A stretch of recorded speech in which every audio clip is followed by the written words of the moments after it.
तो अब हम स्टार्ट करेंगे एक्सरसाइज 8.3 जो कि काफ़ी इजी एक्सरसाइज है। तो पहला क्वेश्चन है the means of two samples of sizes 60 and 120 respectively are 35.4 and 30.9। यानी क्या क्या दिया हुआ है, N1 दिया है दैट इज 60, N2 दिया है विच इज़ 120, X1 बार दिया है that is mean which is 35.4 और x2 बार भी दिया है that is the mean of other data set that is 30.9 and the standard deviations 4 and 5। Standard deviation भी दिए है, sigma 1 is 4 and sigma 2 is 5। So they are asking obtain the standard deviation of the sample of size 180 obtained by combining the two samples. यानी हमें क्या करना होगा, combined mean और combined standard deviation निकालना होगा। तो कंबाइंड मीन निकालने के लिए क्या फॉर्मूला बताया था, X bar is nothing but N1 X1 bar plus N2 X2 bar whole divided by N1 plus N2। और कंबाइंड स्टैंडर्ड डेविएशन का फॉर्मूला क्या था, तो हमने कंबाइंड वेरिएंस का फॉर्मूला निकाला था। तो कंबाइंड स्टैंडर्ड डेविएशन क्या होगा, उस फॉर्मूले के हिसाब से हमें दोनों तरफ स्क्वायर रूट लेना पड़ेगा। So taking square root on both sides, then combined standard deviation का फॉर्मूला क्या आएगा, N1 into D1 square plus sigma 1 square plus N2 into D2 square plus sigma 2 square whole divided by again N1 plus N2। लेकिन यहाँ D1 और D2 निकालना पड़ता है। D1 होता है X1 बार माइनस X बार और D2 होता है X2 बार माइनस X बार। तो बेसिकली फर्स्ट स्टेप में हम X बार निकालेंगे और सेकेंड स्टेप में हम कंबाइंड स्टैंडर्ड डेविएशन निकालेंगे। तो ये हो गया कंबाइंड स्टैंडर्ड डेविएशन का formula. First point, X bar is equal to N1 X1 bar, मतलब 60 into 35.4 plus N2 X2 bar 120 into 30.9 whole divided by N1 plus N2, that is 60 plus 120 is 180. So x bar will be equal to 2124 plus 3708 whole divided by 180. Therefore finally x bar की value आ जाएगी 32.4. So once we get the value of x bar, we go for the calculation of d1 and d2. So d1 क्या आएगा, d1 will be x1 बार यानी 35.4 minus 32.4 and d2 will be x2 bar minus x bar that is 30.9 minus 32.4. Therefore d1 क्या आएगा 3 और d2 क्या आएगा minus 1.5. सो ये square box करने के बाद हमें आसानी होती है वैल्यूज़ ढूंढने में। So now we will use these values and find out combined standard deviation.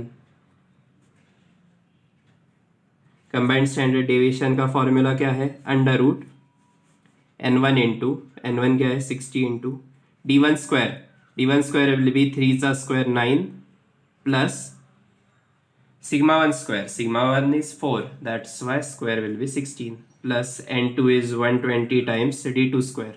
Now 1.5 is a square, 2.25. In the square minus sign will get cancelled out, so it will be a positive value 2.25 plus sigma 2 square that is 25 whole divided by N1 plus N2. N1 plus N2 is 180. So इसकी value क्या आएगी 1500 plus 3270 whole divided by 180. So finally combined standard deviation will be equal to under root 26.5. So इस under root value का formula नहीं है, लेकिन आप log table use करके इस अंडर रूट की वैल्यू निकाल सकते हो। तो इस अंडर रूट की वैल्यू आएगी 5.15। So our combined standard deviation is equal to 5.15। So ये दो चीज़ें हमसे पूछी गई थी, what is the combined standard deviation and what is the combined mean. So combined standard deviation is 5.15 and mean is 32.4. So ये काफ़ी easy questions था, ऐसे ही questions आगे है। तो next है question 4. Find the coefficient of variation of a sample which has mean equal to 25 and standard deviation of 5. तो ये कैसे सॉल्व होगा? तो ये एकदम स्ट्रेट फॉरवर्ड है। उन्होंने मीन दिया हुआ है, स्टैंडर्ड डेविएशन दिया हुआ है और कोएफिशिएंट ऑफ वेरिएशन निकालना है। कोएफिशिएंट ऑफ वेरिएशन का फॉर्मूला है sigma x divided by x bar into 100। तो ये सब डेटा गिवन है, तो आप क्वेश्चन नंबर 4 खुद से सॉल्व कर सकते हो।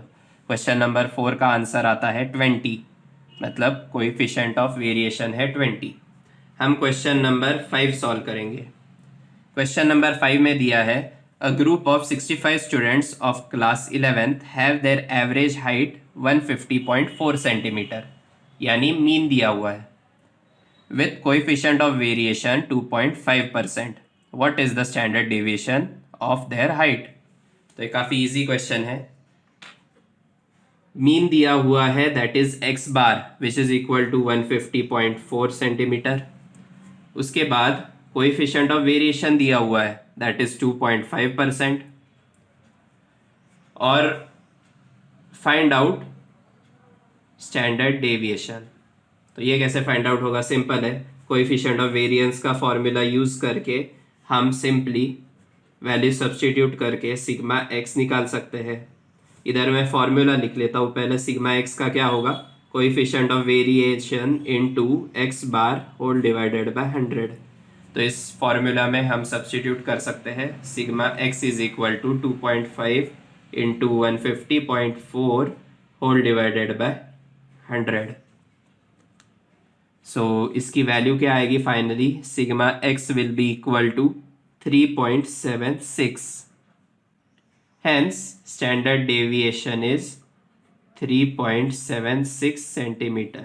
Standard deviation between height of all the students, 65 students of class 11th. तो ये 65 स्टूडेंट्स कंफ्यूज करने के लिए दिया था, क्योंकि 65 ये वैल्यू हमने यहाँ यूज़ ही नहीं की। तो ऐसे एक्स्ट्रा डेटा दे सकते हैं, लेकिन हमें हर कोई डेटा पॉइंट या फिर जो गिवन डेटा है वो यूज़ करना ज़रूरी नहीं है।